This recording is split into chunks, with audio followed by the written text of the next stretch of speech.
questions. No, all right, we'll call the meeting to order at 10:01. Okay.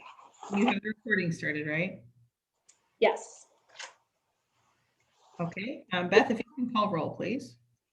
Austin, Present. Hall, Present. Jacobson, Here. Leffler. Here. McNulty, Here. Murray, Here. and Smith. I know she said that her connection was slow. Heidi, are you there? Oh, she was unmuted for a second.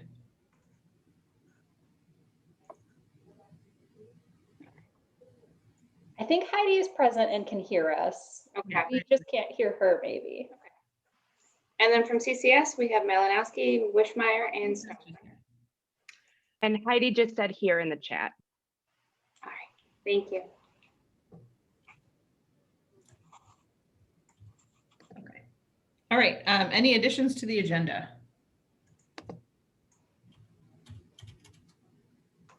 Any public comment? I don't believe we have any public. Okay, then on to the consent agenda.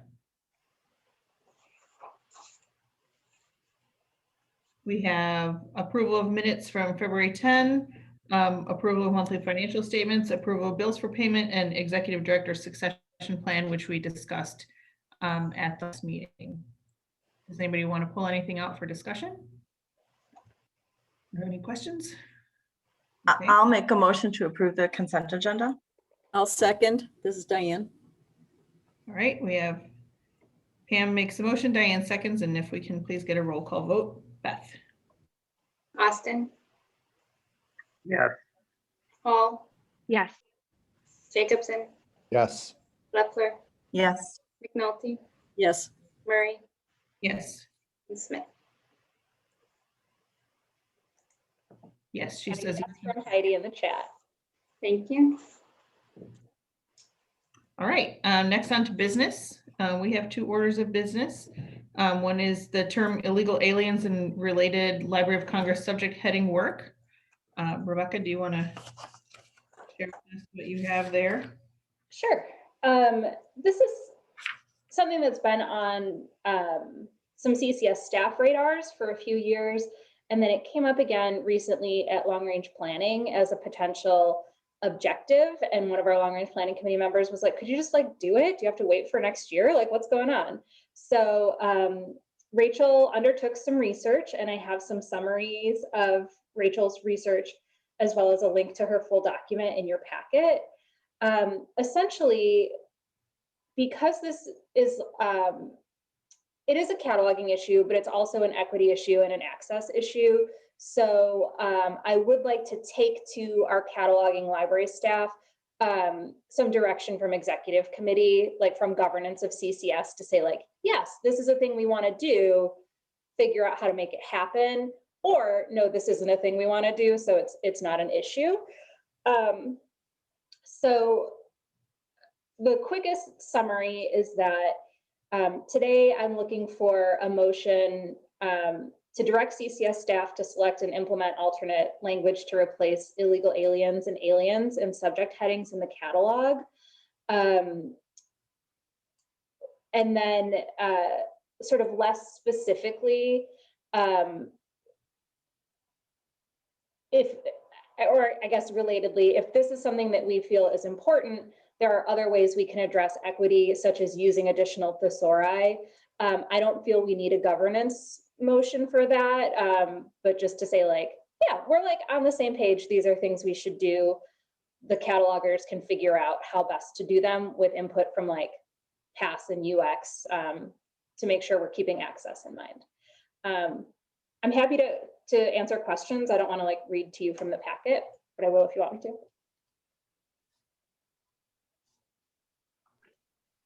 No question, but I am wondering, well, I guess this ends up being a question.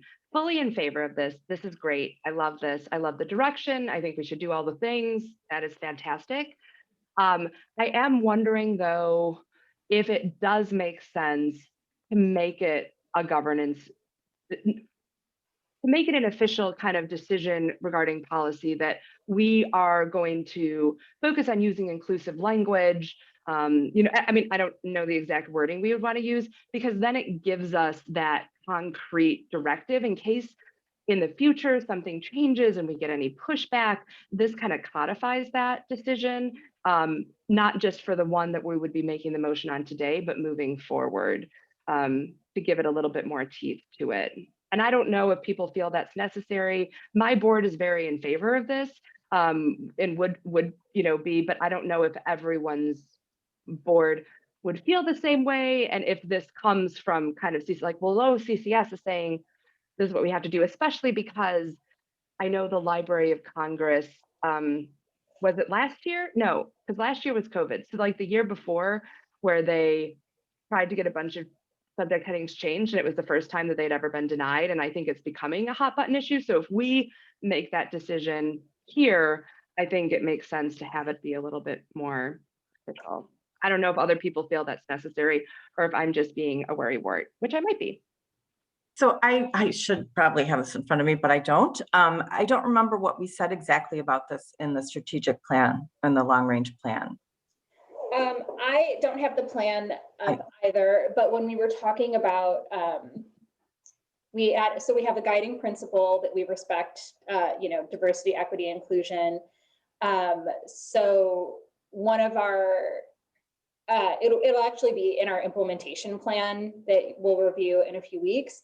But one of them was to consider equity in terms of access through the catalog, and stay on top of current trends that are.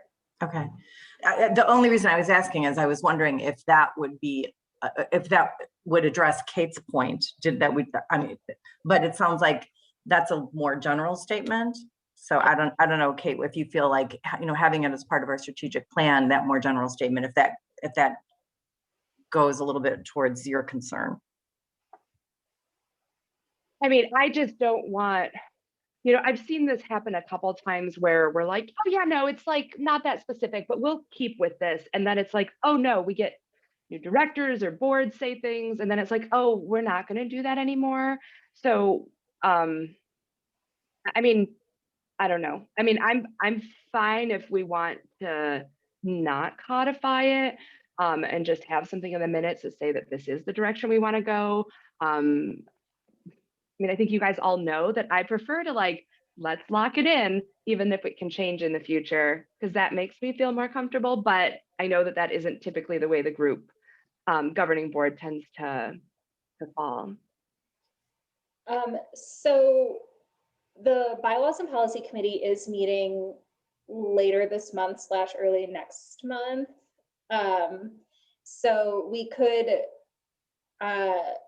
have our specific motion today, and then also send this to Bylaws and Policy for consideration of where it would fit in a policy, or how we could incorporate it. Just off the top of that's not something I had really considered. So,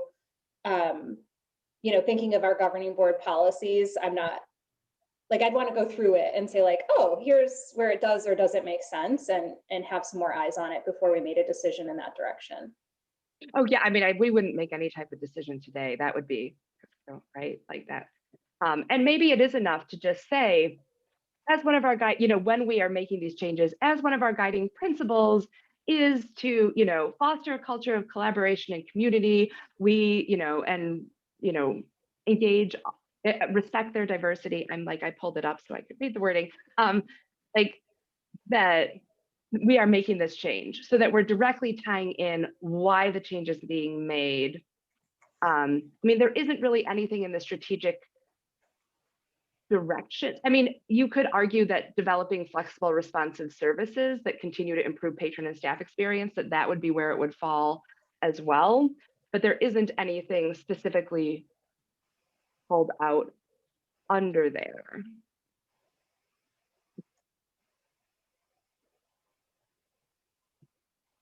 I'm confused. I'm not sure what we're talking about anymore. We're talking about long range plan that I don't remember. I maybe saw once, and then we're talking about directions. And I thought we were talking about this one subject heading. Are we talking about more than that? Or are we talking about the general direction of the CCS when it comes to subject headings? in the memo that Rebecca prepared, it kind of said, and if CCS is cool, like if you guys are cool with this, we'll just keep doing these kinds of changes.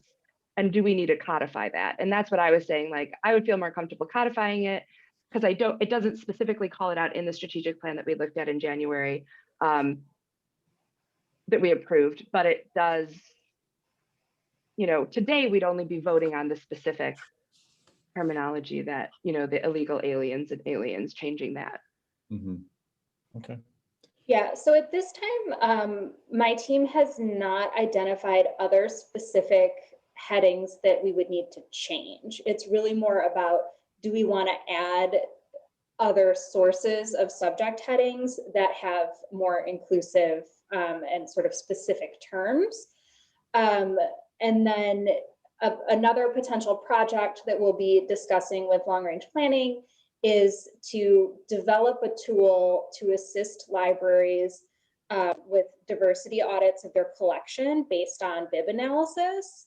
And that project could bring up additional terms or groups of terms that we do want to change. But at this time, the only terms that we're specifically talking about, like delete this Library of Congress subject heading and put new words in, are related to these immigration topics. The sort of like, is this a general direction that we want to go, is less about changing and more about adding. So that felt, when talking with Deborah and Rachel, that felt less, I don't want to say risky, but it's because we're not removing something from the record and like veering from a national practice, we're just enhancing. That felt like something that didn't need as much oversight from governance, as opposed to like, yeah, like Library of Congress is wrong and we're right and we're going to do it this other way. I wanted to make sure we had governance level backing. Okay, that makes sense. My board is pretty conservative. I'm pretty confident they would be against this change.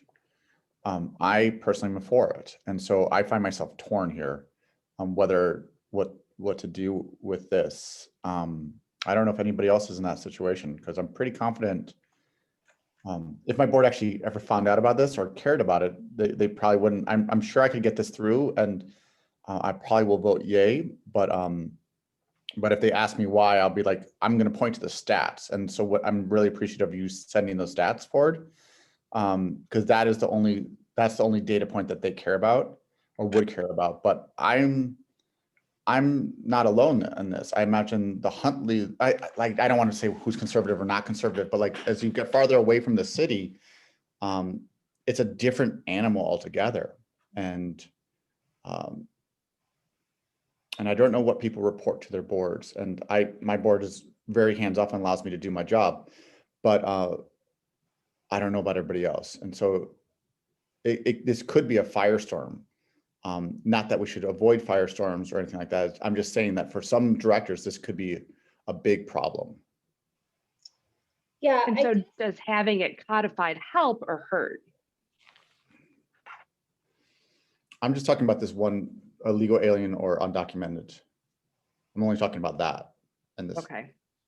When you talk about the other thesaurus, I think that's, you know, if we point to like 45% of libraries have already adopted this, or lots of places of this is the direction of the field. Then I think I'm just like, I'm all for this, you know, I'm all for finding stuff that people can, making it so people can find stuff, and also doing so in a way that doesn't belittle everybody. But like, I'm not sure if I'm making sense. Like, there's a lot behind this, especially with the House of Representatives. Like, it's really tricky right now, and I don't mean that we should be weak about it, but like, not all of us have boards like as lucky as Kate is, with boards that have adopted a diversity and equity mindset. I don't know, Sarah, Diane, I don't know what your experiences are. My board thought we should have one before we even talked about it. So the EDI was very on the forefront of them saying we need to do this. So I'm not seeing that. I don't think my board would have any problem with having it be undocumented or non-citizen, whatever is chosen. So we're good. I would say the same for me. Like we issued a statement after the death of George Floyd. Most of my board supported that statement, some of them enthusiastically. My board, the makeup of my board is fairly diverse. And I would think we have 2 Hispanic members of the board and 1 Indian member of the board. And I would imagine that they would be far more in support of this change than against it. And the rest of the board are pretty decent people. If I was Zion, this wouldn't even be a conversation. But at Lakeville, it's a different animal. Again, if we were doing this in May, I'm gonna have 3 new board members, and 2 of them look like they're gonna come from Quick Memorial Library District. They'll be librarians. I have librarians as my board. That'll be fun. But so it might be a totally different conversation then. But right now, like if this went to a vote for my board, they say no. So, and not to, downplay the fact that some boards do kind of get into the weeds about this kind of thing. But in general, Mick, I mean, would a change in subject heading be something that you would bring before your board? I mean, that's the thing. It's like, Absolutely not. No. not that boards don't say we don't know what we're doing sometimes, because that happens, absolutely. But, this seems to me like very, very much into the weeds, and something that, and I think your point is well taken, for you, if it ever should come up, the idea that, this just makes it easier for people to find this information, right? That kind of thing. But I mean, I can't even imagine that a board that this would be something that we would even bring before the board in this manner. I mean, I think if you start, like to Kate's point, does having it more codified make it harder or easier for libraries who may have boards that do have strong feelings one way or the other here? The likelihood of that board ever finding out about this is almost nil. So right. I'm not actually concerned, but like, I don't know everybody else's boards. Right. It's not something I would bring to my board. Me neither. So. I mean, when they change subject headings, sometimes I don't even know that they're changed just because LC changes them. Yeah, it's not on my top of my list of things to keep up with. I guess I kind of feel, oh, go ahead, Mick. All it takes is one person on their high horse who, I don't know all your catalogers, and I don't know their political things, and I don't know who they know at the Chicago Tribune. And like, we had articles about putting names on the spines of holes. Like this is more than that, I'm just making sure that everybody's like aware of the pain that we might be putting directors in potentially. And that's why we can do it as a committee. And then we're like, no, it's we can just point fingers in a circle. That'd be great. But like, I'm just saying that, and I think Rebecca knew this when she brought it up, and why it's smart for us to do it as a group is like this stuff like this gets out ever so often. And though we would never bring it to our board, there's a more than zero chance that our board will find out about it. So I kind of feel like we're better off just focusing on this one instant right now and just voting on this, and that treating that larger discussion, make it part of, the strategic plan or draft something later on that's more inclusive or, is a more general statement. I don't know. Ohio has a great, I'm going to put it in the chat. Ohio has a great guidelines for updating subject headings. And so maybe it shouldn't even be coming from us. Maybe it's just procedurally, how do we address these issues? How do we update subject headings? To Mick's point, it is about helping people find information, talking about when you use the word astronaut, the default in people's brains is white male. And so using additional subject headings to codify, women astronauts and Latino astronauts and Black astronauts, so that you can have those other ways of thinking about it to help kind of help people find specific information. is maybe the right angle to take with this. I also don't think that we should be, I agree that we need to vote on this, but I don't necessarily want us to have to vote on every single subject heading, because if we're only voting on ones we deem to be controversial, then that creates a problem. And then do we really want to be voting on every single subject heading we're changing? Like, no. So, right, Rebecca, so- what was your, initially, what did you say that we would be voting on? I think it was a little bit more general than, using undocumented as opposed to illegals. I mean, I To don't direct remember. CCS staff to select and implement alternate language to replace illegal aliens and aliens in the subject headings in the CCS catalog.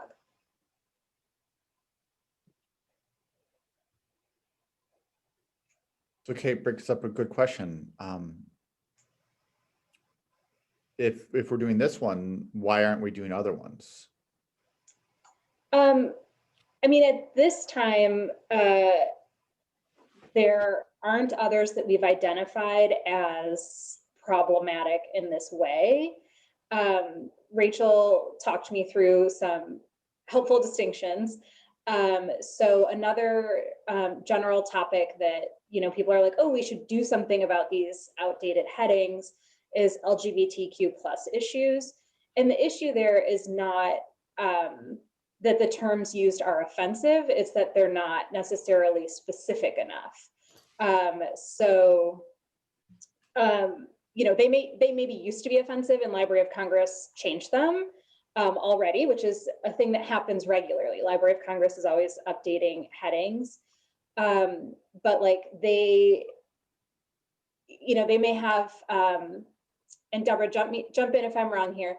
So like, there may be a subject heading for like asexual people, but within the umbrella of like asexual, there's all these different types of identities that folks have that are not addressed in Library of Congress. So if we wanted to use more specific terms, we'd still use the Library of Congress asexual subject heading, and then use additional terms from other sources to make these records more findable for people who, may want to look for something really specific. Because Library of Congress is always updating headings, a lot of things that were previously offensive have been updated. Another example that Rachel gave is an African Studies thesaurus that I think is from the University of Delft, she said. But they were really successful in working with Library of Congress to update terms that really needed that updating. So we don't have to use the separate thesaurus. So this is really a very specific issue at this time. And, I'm not aware of any other terms, like Kate was talking about, like women astronauts or like Latino astronauts. The conventions of applying subject headings allow for subdivisions. So even if there's not a term that is Latino astronauts, there's like astronauts, and then you can apply the like a subdivision. There's rules for how to do it. I don't know them all, but you can apply a subdivision to get more specific in that area. And like astronaut, like people will bring up too many records as opposed to not enough, where what we're seeing with, user behavior and the recall ratio for the term, like the words that people are using to search for these records and the words that are going to bring up the records for this specific set of terms don't match. So that is why we're focused on this specific one. Right. And because the Library of Congress hasn't updated it the way they have other things. And so have we made other changes that are contradictory to what subject headings to what the Library of Congress? So the reason that we're voting on it is because we have a standard that we follow the Library of Congress subject headings. This veers from that standard. And so we wouldn't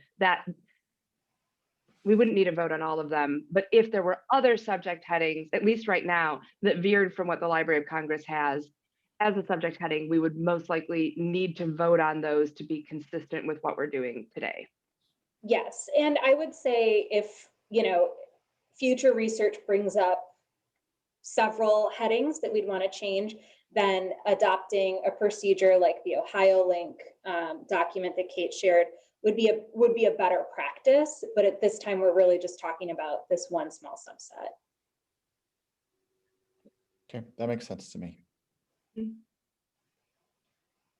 And then you'll talk to the other consortia and try and, do we know, none of them have this kind of on their radar? Well, they probably have it on their radar, but no one was planning to take immediate action. Swan did already ask us if we would be willing to coordinate with them. My preferred course of action is that CCS makes an internal decision and then shares our research and knowledge with our neighbors, as opposed to debating with more people what the appropriate language is. So I did tell Swan we'd follow up with them. I think Deborah got in touch with Pinnacle as well. And then I was going to just request that it get on a future consortium managers committee list with Rails, or agenda with Rails. And I think for us directors here, this certainly is something that if we want to kind of push the needle on some of these other terms, I think it makes sense to say, hey, Rails EDI committee, what work are you guys planning to do in this area? Because this might already be on the docket. I haven't read the last few meeting minutes. So I don't know if this is something that has come up as something that they're planning to tackle at a system-wide or a statewide level, because that would also simplify things. I haven't seen anything like that from Rails. Based on some comments from recent board meetings, it sounds like everyone has a lot of things they want that committee to be doing. So I imagine this is not really high on their priority list. So if we can do this legwork and share it with the consortia, other consortia, that hits a lot of Rails libraries, not all of them. And of course, our research will be available to any standalone library that's interested as well. So then I'll make a motion. I'm going to just tweak the wording just a skosh to direct CCS staff to select and implement alternate language to replace illegal aliens and aliens as they are to provide alternates to the Library of Congress official subject headings in the CCS catalog. Does that make sense? Just to clarify why we're.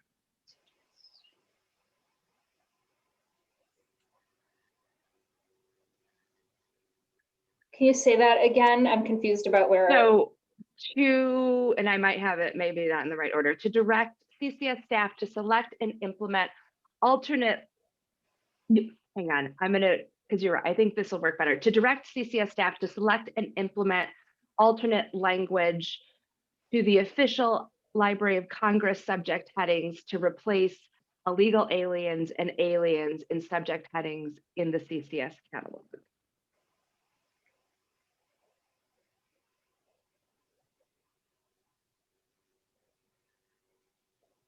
Rebecca, do you And want I'll second. me to read that? You want me to do it one more time? I can read it and just make sure I got it, but I think someone seconded and I spoke over them. I think Anthony did. That's me, Anthony. Thank you. Sorry about that.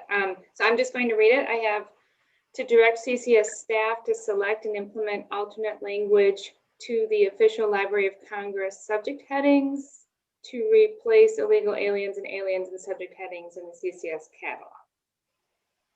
Okay, thank you. Perfect. We had a motion from Kate and a second from Anthony. If we can get a roll call. Okay, Please. I'll start with Paul. Yes. Jacobson, Yes.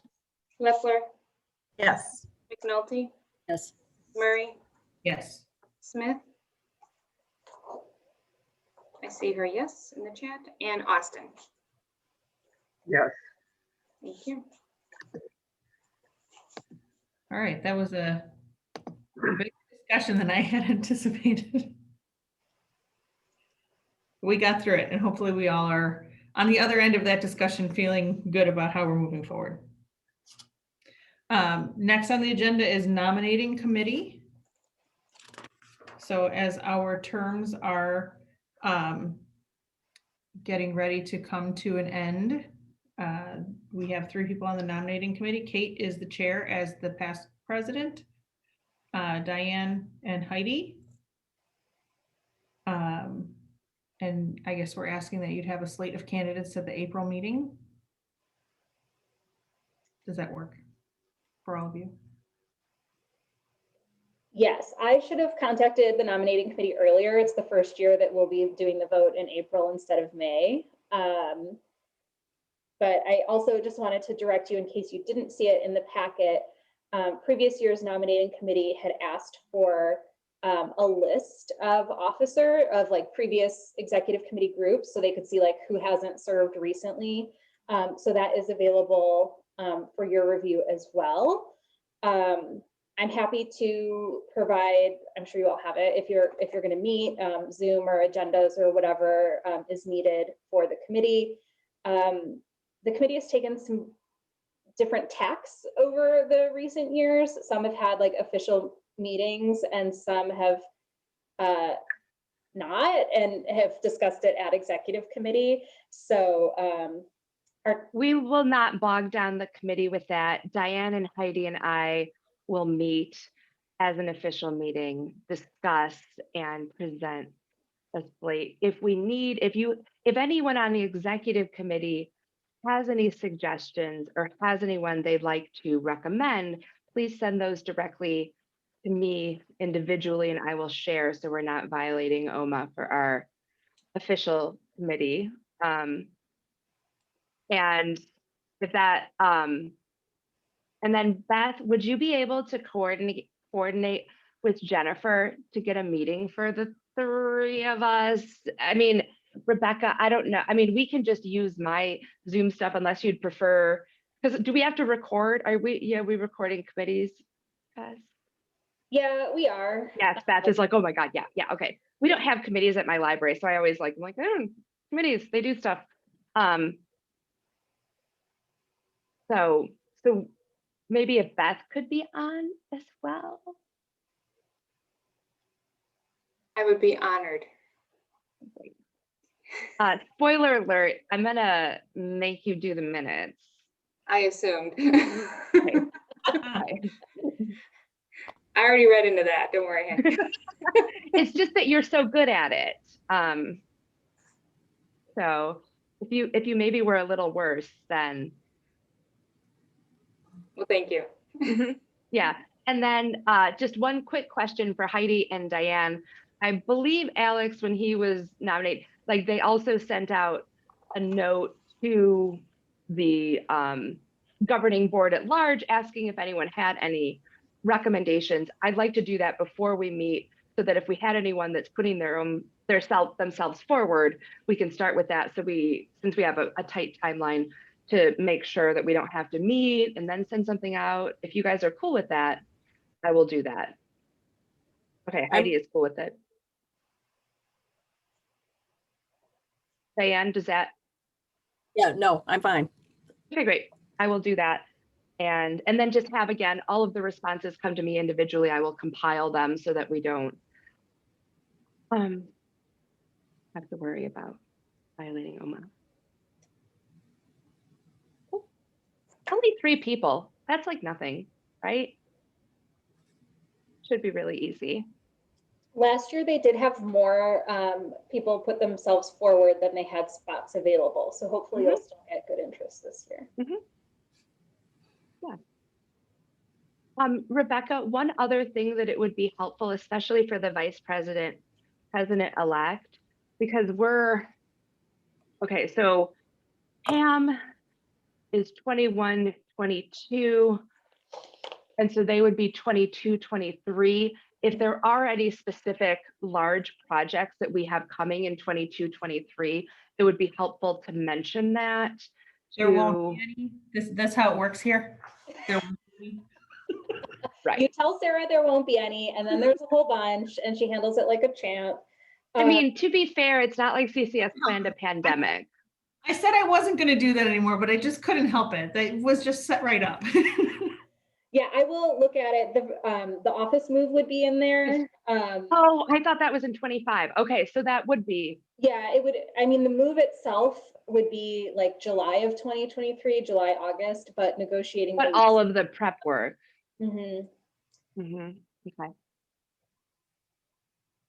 Oh, I think you had created like a nice little timeline of like upcoming stuff. I can't remember what we called it, or I would dig it out. yeah, I mean, I think it maybe doesn't go out that far. I think it's an older Okay. list, but I will Okay. look at that again. Okay, great. Fabulous. Okay, cool. That's it, unless anyone, Heidi or Diane or anyone else has anything else they want to mention for this. Nope. Cool. And we don't need any action on that, so. Correct. All right, then on to reports. I don't have anything. Diane, do you have anything? No report. And Mick, do you have anything? Rebecca, do you want to talk a little bit about the Lake County being annoying? Sure. So Budget and Finance was supposed to meet this coming Friday to review the second draft of the budget and look at member fees and get all that stuff out for governing board. However, our pals over at Lake County have provided various COVID relief strategies for residents, businesses, I don't know, that resulted in deferred payments. So Lake County taxing bodies have not received their final tax payments yet. So we don't have Lake County data that is up to date and accurate.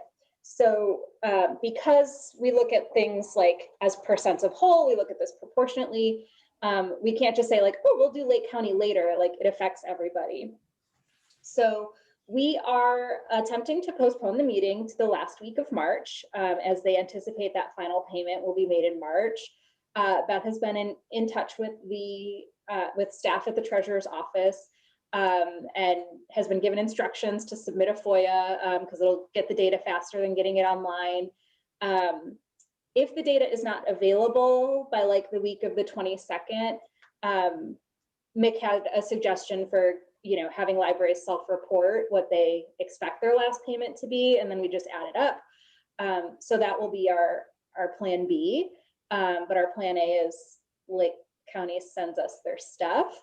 So I would like to meet on or before April 2nd with Budget and Finance, and then the budget itself I've sent out to the committee for review. So hopefully at that time, it's really just plugging in numbers to our formula so we can get the budget out to governing board early the week of April 4th, 5th, whatever that is. So you have a week and a half to review it before governing board.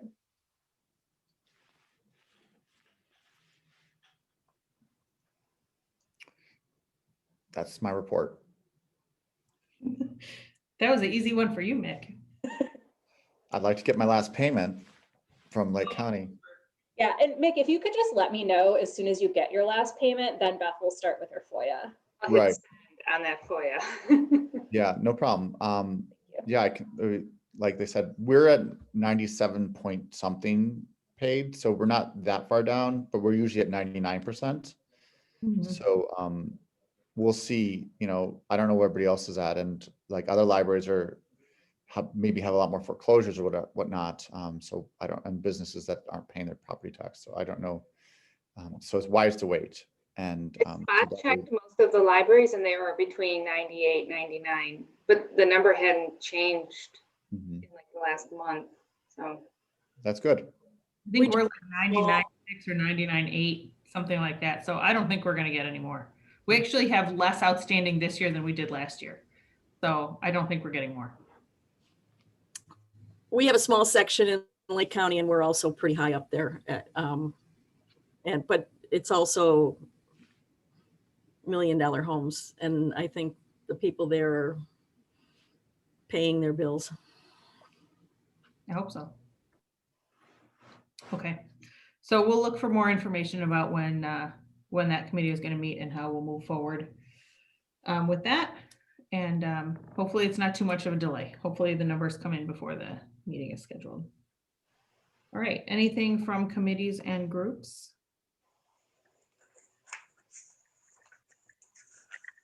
I'm happy to answer questions. They were busy meetings. The reports were long this time. I tried to shorten them, but I'm happy to take questions on anything in there.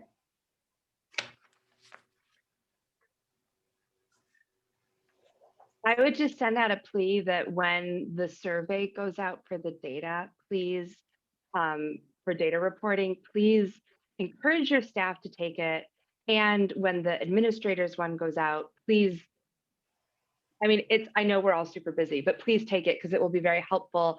And since this is one of our strategic priorities for the years, it would be really helpful. Plea done. Okay. All right.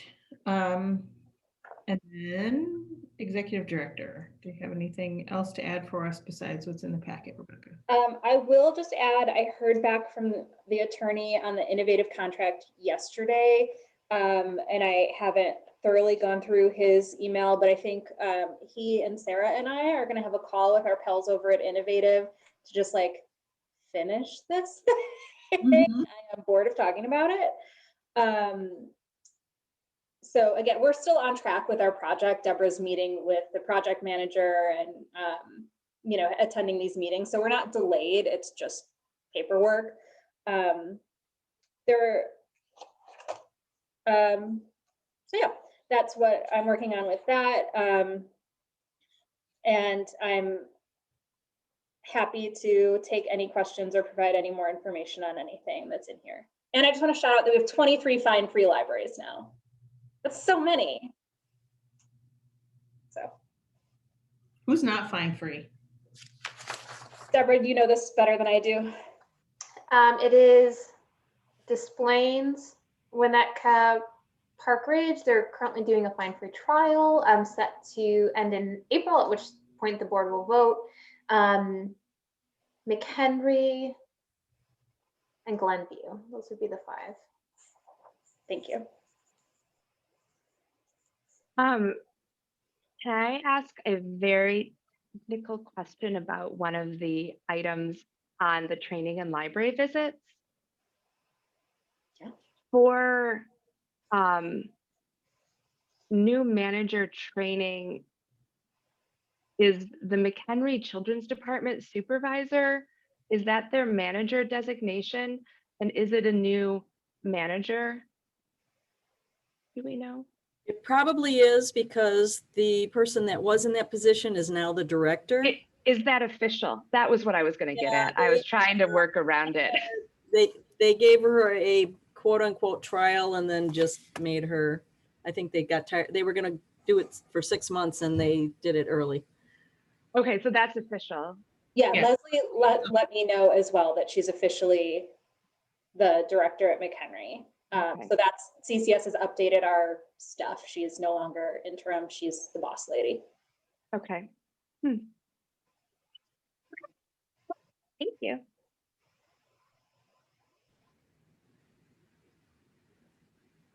Great reminder that anyone can request a new manager training, and our crack team will get your managers on board with all things CCS.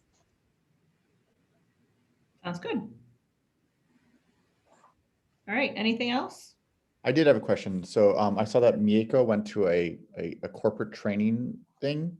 How was did she share what her experience was like and was it worth it and stuff? Because I've got a staff trainer position now that's filled, and we're looking for ways for them to network and also to learn to do it even better than they are now. Her report had more takeaways in it than I listed here, but I'll let Deborah speak more specifically. Yeah, that was it's an asynchronous training session, so it wasn't live. So when it comes to the networking component, that's not a piece that would have been included in that. But Rachel had previously taken this course and highly recommended it, so we did sign Mieko up. And from what I can tell, she really enjoyed it and got a lot of use out of it. So if it'd be helpful, Mick, I'm happy to have her and Rachel send you a summary of their takeaways if you're interested. No, that's not necessary. Nami is the person we hired for that position. I don't know if you met her before. I gave her Miyoko's email to say, just reach out to this person if you have questions. So she can take the lead on it if she wants. Awesome, sounds great, thanks. Okay. Anything else? Just items for the governing board agenda. I have COVID data that we talked about at our last meeting. And then we'll have action items theoretically from the nominating committee, the budget and finance committee, and then probably also bylaws and policy. So if there's anything else that anyone would like to see on the agenda for governing board, I'm happy to make a note. I did talk with my staff about, we discussed at the last meeting, like professionalism at meetings. It does not appear to be a widespread issue. There was just like one person at one meeting who, you know, shared a little too much maybe. And this is not, I don't think we need to take it to governing board to issue a reminder. Okay, that's good. Yes, yes. The meetings have been overall going very well. Glad to hear. All right. One more call. Anything else? I guess I have one last question.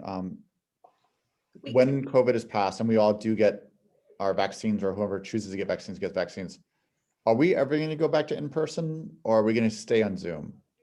And is that a conversation we should start having with the governing board? Because I kind of like not driving too much, but I also miss you guys so much.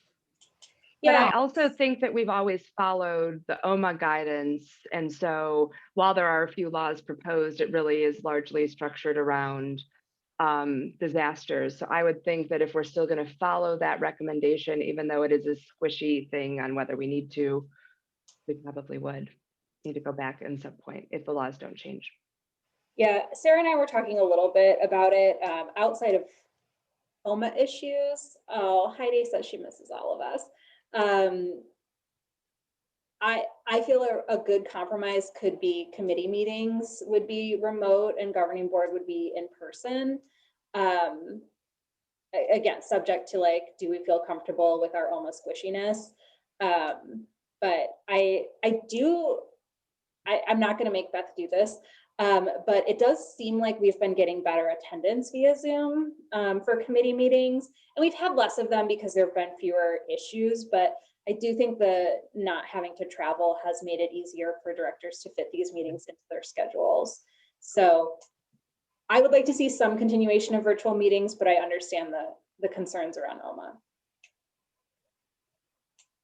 Thank you. And I like to drive to meetings, so. My podcast listening has dramatically decreased this year. Yeah. Yeah, so however it plays out, I'll be there. All Just right, go to meetings at my library then, and Sarah can drive here. that's fine. I'll go wherever I need to go. All right, unless there's anything else, last chance. Going once, going twice. All right, then I'm going to adjourn our meeting at 10:50.